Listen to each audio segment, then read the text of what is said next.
18 दिन से एक शख्स भूखा है। उसका वजन 8.5 किलो कम हो चुका। डॉक्टर चिंता जता रहे, लेकिन देश की राजनीति में सन्नाटा क्यों है? जिस मुद्दे पर राहुल गांधी पूरे देश में सरकार को घेर रहे हैं, उसी मुद्दे पर दिल्ली के जंतर मंतर में चल रहे आंदोलन से दूरी क्यों?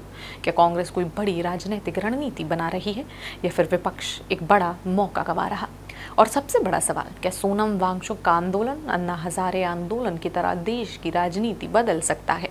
आज हम बात करेंगे उस भूख हड़ताल की जिसने एक बार फिर देश की राजनीति में नए सवाल खड़े कर दिए। दिल्ली के जंतर मंतर पर पिछले 18 दिनों से सामाजिक कार्यकर्ता सोनम वांगचुक भूख हड़ताल पर हैं।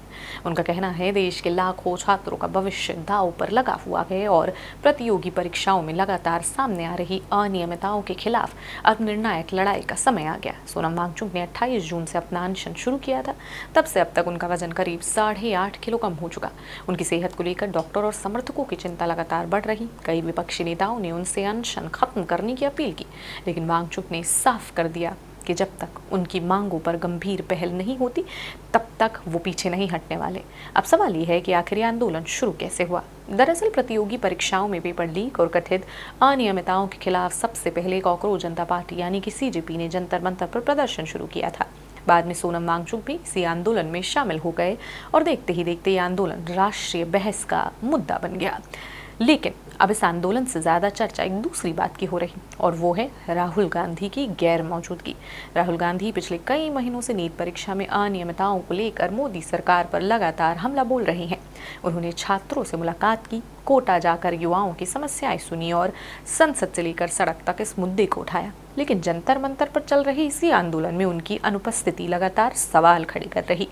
खुद सोनम वांगचुक ने भी कहा कि अगर विपक्ष खासकर कांग्रेस युवाओं के इस आंदोलन में शामिल नहीं होती तो इसे उसकी संकीर्ण सोच माना जाएगा। उनका कहना है कि अगर विपक्ष ऐसे जन आंदोलन से दूरी बनाए रखेगा तो जनता इसे स्वीकार ही नहीं करेगी। हालांकि कांग्रेस का कहना है कि वो इस मुद्दे पर पहले से लड़ाई लड़ रही है।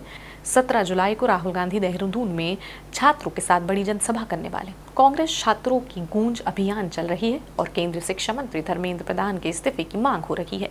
यानी कांग्रेस का दावा है कि वो छात्र के मुद्दे पर पूरी मजबूती से खड़े हैं। लेकिन सवाल फिर वही, अगर मुद्दा एक ही है तो जंतर मंतर पहुंचने में दिक्कत क्या हो रही है? इस बीच कांग्रेस के वरिष्ठ नेता और सांसद शशि थरूर ने भी आंदोलनकारियों के नाम एक भावुक पत्र लिखा। थरूर ने कहा वो वहां किसी नेता के रूप में नहीं बल्कि एक ऐसे भारतीय के रूप में बोल रहे हैं जो युवाओं के भविष्य को लेकर चिंतित हैं। उन्होंने अपने बचपन का जिक्र करते हुए कहा वो एक मध्यम वर्गीय परिवार से आते हैं। उनके पिता की एक नौकरी से पूरे परिवार की जिम्मेदारी चलती थी। ऐसे परिवारों के लिए निष्पक्ष परीक्षा और ईमानदार रिजल्ट ही आगे बढ़ने का बड़ा रास्ता होता है। उन्होंने कहा कि जब परीक्षा व्यवस्था पर सवाल उठते हैं तो सिर्फ छात्रों का नहीं बल्कि लाखों परिवार के भविष्य और भरोसे पर असर होता है।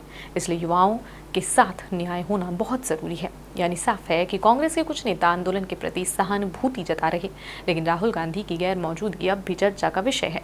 अब इस पूरे मामले की तुलना 2011 के अन्ना हजारे आंदोलन से भी हो रही। उस समय भ्रष्टाचार के खिलाफ अन्ना हजारे के आंदोलन में विपक्ष खुलकर साथ खड़ा हुआ था।